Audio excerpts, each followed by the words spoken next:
मागासवर्गीयांच्या जागेवर अतिक्रमणाचा आरोप, तहसील कार्यालयासमोर रिपब्लिकन पार्टी ऑफ इंडियाचे धरणे आंदोलन।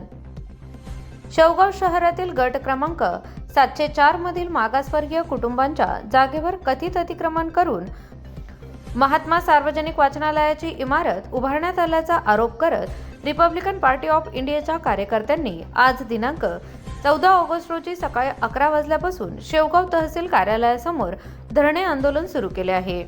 संबंधित प्रकरणाची सखोल चौकशी करून मागासवर्गीय कुटुंबांना त्यांच्या हक्काची जागा मिळवून द्यावी अशी प्रमुख मागणी आंदोलकांनी केली आहे। शेवगाव शहरातील गट क्रमांक 704 मधील जागेबाबत मागासवर्गीय कुटुंबांच्या हक्काचा प्रश्न निर्माण झाला असून शासनाकडून संबंधित कुटुंबांना देण्यात आलेल्या जागेवर बेकायदेशीरपणे कब्जा करून बांधकाम करण्यात आल्याचा गंभीर आरोप आंदोलकांकडून करण्यात आला आहे। या जागेवर महात्मा सार्वजनिक वाचनालयाची इमारत उभी करण्यात आल्याचे सांगत या संपूर्ण प्रकरणाची चौकशी करण्याची मागणी करण्यात आली आहे। गट क्रमांक 704 मधील जागेची मोजणी आणि हद्द निश्चितीच्या प्रक्रियेत अनियमितता झाल्याचा आरोपही करण्यात आला आहे।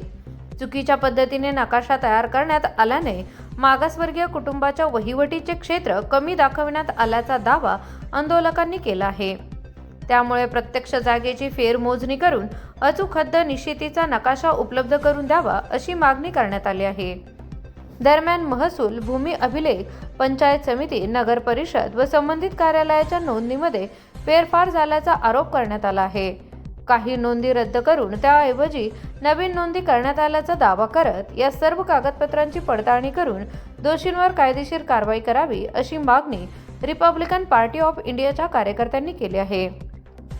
या प्रकरणी राष्ट्रीय अनुसूचित जाती आयोगाकडेही तक्रार करण्यात आल्याचे आंदोलकांनी सांगितले। त्यानंतर जिल्हा पोलीस अधीक्षकांना चौकशी करून अहवाल सादर करण्याच्या सूचना झाल्याचा दावा करण्यात आला आहे। मात्र अपेक्षित कार्यवाही होत नसल्याने आंदोलनाचा मार्ग स्वीकारावा लागल्याचे आंदोलकांचे म्हणणे आहे। महात्मा सार्वजनिक वाचनालयाने संबंधित जागेवर अतिक्रमण करून इमारत उभारली असल्याचा आरोप आंदोलकांनी केला असून वाचनालयाच्या जागा कोणत्या आदेशाने व कोणत्या प्रक्रियेत देण्यात आली याची चौकशी करण्याची मागणी केली आहे। तसेच संबंधित जागेच्या फेर नोंदणी, मोजणी नकाशे व अन्य शासकीय कागदपत्रांची तपासणी करून वस्तुस्थिती स्पष्ट करावी अशी मागणी करण्यात आली आहे।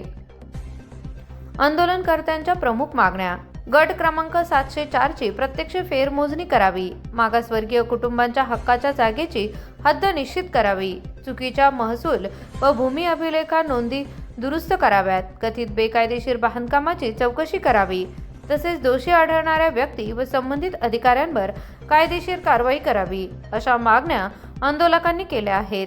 तहसील कार्यालयासमोर सुरू असलेल्या या धरणे आंदोलनामुळे प्रशासनाकडून आता कोणती भूमिका घेतली जाते आणि आंदोलकांच्या मागण्यांवर कोणती कार्यवाही केली जाते याकडे शेवगावकरांचे लक्ष लागले आहे।